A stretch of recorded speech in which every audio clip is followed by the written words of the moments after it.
The Man City game, Ben Chilwell, Raheem Sterling, Romeo Lavia. We're going to talk Cole Palmer. We're talking about the current squad, the size of it, the number of contracted years we've got. We're going to talk Conor Gallagher, Armando Broja. We're going to talk Lukaku. We're going to talk Joao Felix, Maresca. It's going to be bumper. Make sure you stay tuned. We're going to start off with, because I haven't done a video yet about it, the Man City game. And let's talk about the game itself first and foremost. And it was better than I expected. Let's just be honest with that. I thought we were going to get battered, and I said that based on our pre-season defending. We didn't do too bad. There was a couple of defensive frailties, obviously, for the goals. We lacked that goal scorer up front. Just want to say that I thought that Romeo Lavia was outstanding. At the time, he looked disillusioned. He looked really annoyed and frustrated and upset that he was being taken off. The same with Nkunku when they come off. Now, the way you look into that is the manager's obviously given them some minutes based on the fact they spent most of last season being injured, and he's easing them in. I mean, look at Pep Guardiola, what he did with his first team squad and the number of first teamers on the bench, easing their way back in to first team football week in, week out, because it's going to be a long season. But it was almost as if their substitutions weren't pre-planned and they were both surprised by it. And that's something that I noted in the game. It was okay, got hold of the game eventually. In the beginning, it was tough on us, but we got hold of it eventually. As I say, up front, we just were lacking a little bit. Pedro Neto come on and was very, very busy. Cole Palmer grew into the game, started off slow and grew into the game. And I just thought that some of the substitutions that we made, you had Renato Vega come on at left back when Cucurella had a bit of a knock and went off. And you had Kiernan Dewsbury-Hall come on. And I've got to say this about Kiernan Dewsbury-Hall, and I don't mean any disrespect when I say it, but he come on as an option and he was named on our bench. Now, is he a better option than somebody like Raheem Sterling, for example? Because what happened, as we all know after the game, was the Raheem Sterling thing blew up and it's been blown out of all proportion. We're seeing conflicting reports about the situation. So what I understand about the situation with Raheem Sterling, and I will make my point about him and Dewsbury-Hall in a minute, and Vega and Ben Chilwell in just a minute, but apparently he was told on the Friday he won't be involved in the matchday squad. It was when the Daily Mail found out that Chelsea starting 11 an hour before the game kicked off. They run an article and Raheem Sterling's camp decided to respond to that article by issuing a statement, which didn't help anybody. It was embarrassing.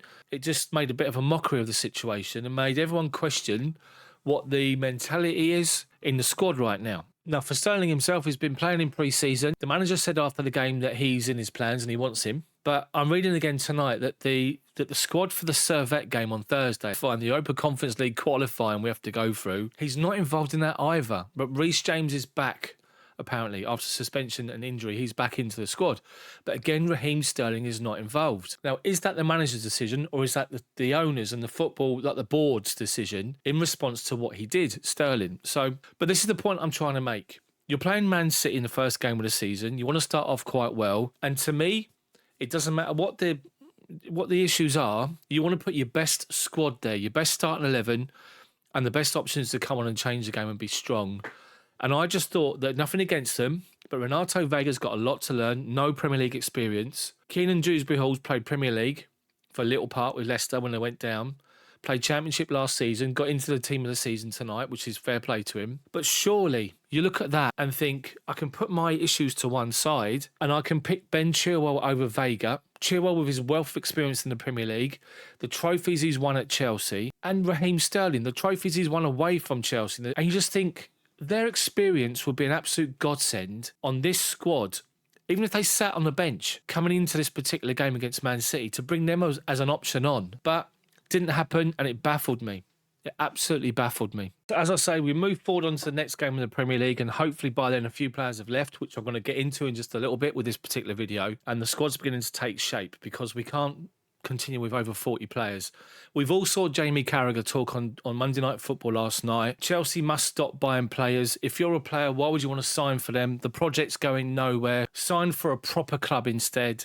Don't sign these long-term contracts, blah, blah, blah, blah, blah. Everyone's got an opinion. We're an absolute joke right now. 43 players, 40-odd players, whatever it is an absolute joke. And it brings me to a point, and this particular tweet that went out tonight by Sky Sports Premier League, and it's all about these long-term contracts. Now, let me know what you guys think of these long-term deals in the comments section, but there's more to it. So let's just look at this particular tweet. So basically says that Chelsea currently have in their squad 191 years worth of contracted players on their books, according to data totaled from the website Transfer Market. And Chelsea have got more than double their nearest rival, Tottenham. The nearest to us is Tottenham on 97 years, Brighton 96, Wolves 83, United 82, Forest 80. You get the point. Chelsea 191 years. There's talk of why they're doing this, these long-term contracts, and people have got their opinions. And I want to know your opinion. Post it in the comments section. What they're saying is that Chelsea's new owners have pursued a policy of signing players on long-term contracts with relatively low wages by Premier League standards. Continues saying the average base wage of the players at Chelsea have signed in the past 2 years is believed to be below the Premier League average of £72,000 a week. Chelsea see players on long-term deals with average base wages of between £60,000 to £70,000 a week as an asset and not as a liability. So it's true, the owners have brought the wage bill down tremendously with the players they've moved on since they've turned up at the football club. And this emerging talent that I moaned about in the other video, I still don't believe is going to win us anything this season, and we're going to struggle for top 4. But what they're doing is they're doing this bonus-related contract. So you start on a basic wage, and if you perform, your wage goes higher per your contract year on year. And that's what they're doing. And people don't agree with it. So this now brings me forward to Cole Palmer, who's just recently signed his another 2 years, taking him to the fact that he's contracted Chelsea for 9 years now. And it's baffling. It's like, why would you do a 2-year extension when you're already there 7 years? Obviously, it's based on more money as the base. That's what it is. That's what this tweet is talking about. He's coming to Chelsea on a basic wage. He's overperformed. And so they reward him with a new deal with a higher base wage to work from and then performance bonuses that go up from there. That's what this deal was all about. But I just want to say one more thing on Cole Palmer. Tonight, he's been awarded the PFA Young Player of the Year for last season. So congratulations to Cole Palmer. An outstanding achievement. He was in the running for the Players' Player, but that's gone to Phil Foden. But fair play to Cole Palmer. It's fully deserved. And let's hope he has an even better season this season. Fingers crossed. So let's talk about the transfer updates. Check out the last video I did on this channel, which was 12 players that I believe we're going to sell, which includes Chilwell, which includes Sterling, which includes Broja, obviously Gallagher, people like that, to the tune of around 350 million in total. So if you've not seen that particular video, it's linked below, so check it out. But let's move forward to more of these players that are going to leave the football club.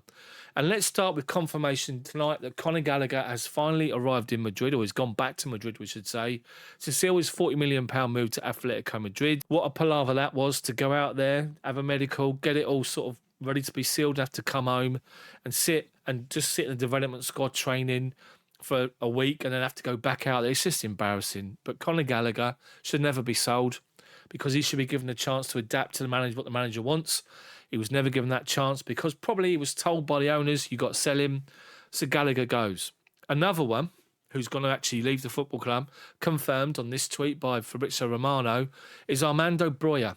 Chelsea have struck a deal with Ipswich Town to loan him for the season, and there is an obligation to buy if they stay in the Premier League. So if Ipswich stay up, they're going to give Chelsea £30 million.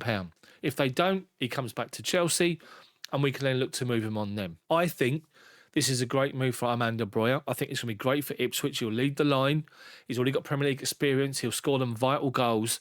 A great move for him. And if Chelsea get 30 million for him at the end of the season, if Ipswich stay up, fair play. Pure profit once again. So Broja is gone. We've already had the here we go. He's going. Another person who's linked with a move is obviously Romelu Lukaku, which just rumbles on. It's rumbled on for years. It's still doing it. Napoli have offered Chelsea the option of a loan with an obligation to buy for 25 million at the end of the season if they loan him for this particular season. They're still trying to sort out the situation with Victor Osimhen. Chelsea's still in for him. There's no mention of any progress on that particular deal. Osimhen doesn't want to take a drop in wages. Napoli doesn't want to sell for anything less than his value. Chelsea are not prepared to pay that. At a standoff, still talking. God knows what's going to happen. That's obviously Lukaku going out and potentially Osimhen, but nothing confirmed. But one player that is confirmed and has been confirmed recently is Joao Felix, a £44.5 million deal, a 6-year contract plus the option of an additional year. For someone that was signed by Atletico for €120 million, for Chelsea to get him to less than half that, for someone who looked as though he found his feet at Chelsea and he settled in and we all enjoyed the way he played for us, exciting, creative player, to then obviously be told by Pochettino, I don't want him, and then he has to go back and he went to Barca on loan and cut up any trees, did he, really? And he's sort of been struggling, Felix, for the last 3 or 4 seasons maybe. But now he's got the opportunity to come to Chelsea, to get away from the nightmare in Spain and to show exactly what he can do. Now, I think this is a great signing. I know some people are struggling to work out where he's going to play. And if you think about Joao Felix and think about the Chelsea formation they adopted against Man City, it was a 4-3-3. The three-man midfield, Lavia in the pivot, who was brilliant, with Caicedo and Enzo playing off of him. Sometimes Enzo even pushed up to be a number 10. It sort of fluctuated between a 4-3-3 and a 4-2-3-1. If Joao Felix comes in to play as a number 10, you could potentially have Pedro Neto on the left, Palmer on the right, Joao Felix in behind the striker, which would potentially be Nkunku, Jackson or Guiu at the moment. You'll have to probably go with Nkunku, to be fair, because you can't leave him out. But that then leaves a two-man midfield, and you got three that go into two, doesn't go. So who misses out? Is it Enzo? Is it Caicedo? Is it Lavia? So you sort of trying to work out where they're going to fit in. And I know Jamie Carragher, Monday Night Football, made a comment of where's Joao Felix going to get changed, because surely the change rooms are not big enough now. We've seen all the jokes. We've heard all of them. We've seen a triple-decker bus. We've seen 200 players on half a football pitch training, saying that's the Chelsea squad. We've seen all of it, all the jokes, and it's just ridiculous. So I said it in my last video, there'll be a huge fire sale at Chelsea now. 10 to 12 players going, probably even more, giving us a squad of around 30 players, including some youngsters maybe. You have other players going out on loan as well, and hopefully he ends up with 26 to 30 players, and we can really drum down on what we want to try and do. So that's pretty much the news and update that what I've got here on the channel for everything going on right now with the football club. Chelsea, the focus, and everyone's be watching Chelsea now, between now and the end of the window. Will Chelsea get the money they want, or is it going to become desperate to get rid of some of these players? We have to wait and see. But right now, Trevor Chalobah sits with the development squad, and I think that's scandalous. Anyway, guys, I hope you've really enjoyed the video, this update for you tonight. If you have and you like the premise of it, you like the presentation, the style of it, then drop a like on the video, subscribe to the channel and hit the bell for notifications so you're notified when my videos come out. And all I can say is let me know what you think about anything discussed in the video. Thank you so much for watching and your support. And as I say, post your comments, drop a like, subscribe, and I'll see you all very soon. See ya.